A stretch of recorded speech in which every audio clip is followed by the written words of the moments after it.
Oh my goodness, I have started this video so many times. I know there's bright light coming in the back. I'm sorry, I can't help it. I want to share with you my thoughts on things not about the government shutdown, but my thoughts because of the government partial shutdown. If you can get out, to start with, I do not know anyone who is not getting a paycheck because of this shutdown.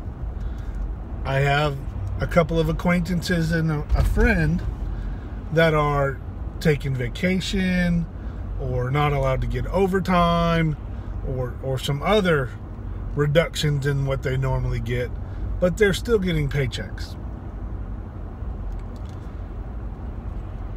And so I have some other acquaintances that are going to work and supposedly not getting paid, but they still have to go to work. This has happened before, and they will get paid. It's not, from my understanding from people who work in the federal government that have been through a few of these before, they'll get their paycheck. It's just late, or in this case, a couple weeks late.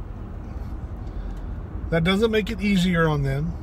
I totally can see that would suck. I have went without a paycheck numerous times in my life for numerous reasons. Some of them were self-brought on, some of them were not. Companies close every day. Employees are fired or laid off every day. They'll get through it. We can help them. We, as their friends, as their family, we can give them a hand up. Not a handout. I don't like handouts. So we can give them a hand up and help them. I encourage you to do that kind of stuff all the time. Go volunteer at your local food pantry. Go volunteer at your local community center. Go volunteer at adult education. There's so many places you can give your heart and your time to help people have a better life. But right now is the time you can help those around you. If they don't have money to pay their bills, see if you can help them. See if your company's hiring a temporary employee. See if you've got something you can help them with. If you've got some extra grub, give them some food. If you know it's your friend, it's your relative, you know who they are, you know what they do, you know what they eat, you know what their likes are, their dislikes, invite them over for a meal. Take the burden of tonight's dinner off and let you bless them by going, hey, come to my house. We're having roast chicken, or we're having pork chops, or we're having whatever. It doesn't matter. Try to make it special for them without making it like, oh, this meal is because you're having a rough time. Just invite them over and love them. Give them some groceries, feed them dinner, and love them.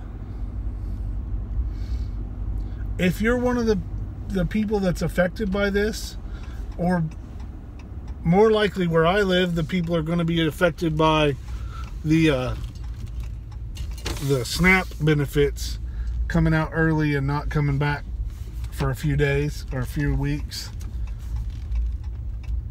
They got benefits early, and so that was a good thing. And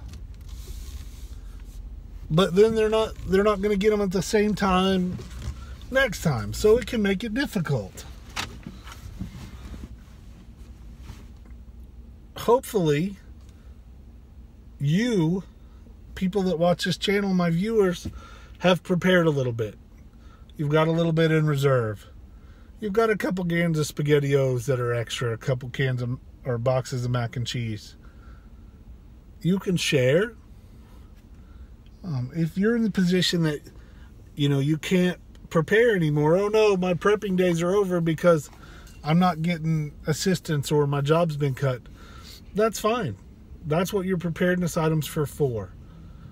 You lose a job, nobody goes hungry because you've got food in the pantry. You've got it in the shed or wherever you store your preps. You can do it. I know you can because I have. I've also went out and got a second job, a third job. I've done whatever it takes to keep my family covered, fed, and safe. You can too. And if you can't because of disability or Social Security, I'm not in that position, but I can sympathize with you, and I can tell you that you can still be a prepper. You can still prepare. You just can't do it $100 at a time. Do it 99 cents at a time, or a dollar store at a time, or a can of beans at a time. I do videos all the time on $20 preps. And some months I'll do 2 or 3. Most of the time I save that money from month to month until I can do 2 or 3 videos that are $20 preps. But they're not the same day. I mean, they're not the same payday $20. We got to step up. I have not been affected by the government shutdown. I haven't seen anything terrible happening in my community or my area. I've seen some worried people and some families that it's a little harder on. I'm going to reach my hand up and I'm going to grasp them by the hand. I'm going to lift them up and try to take care of them. And I expect you to. If you don't, not only are you not being a good neighbor, but you're not being a good person and not a good human. If you don't know anyone who's in need because of this government shutdown, great. Awesome. There's still people in your community right now that don't have enough to eat. They don't have warm clothes. They can't get out and clean their yard. They can't get out and haul firewood to their house. There's 1,000 things that you can do for your neighbor that will cost you nothing to little. Give them a hand up, because you never know when you'll be looking down your hand and see dirt and have to look up to see someone else. Continue to prep, one can at a time, one step at a time, and reach out to those who you can help. Thanks for watching, everyone. Let's get ready.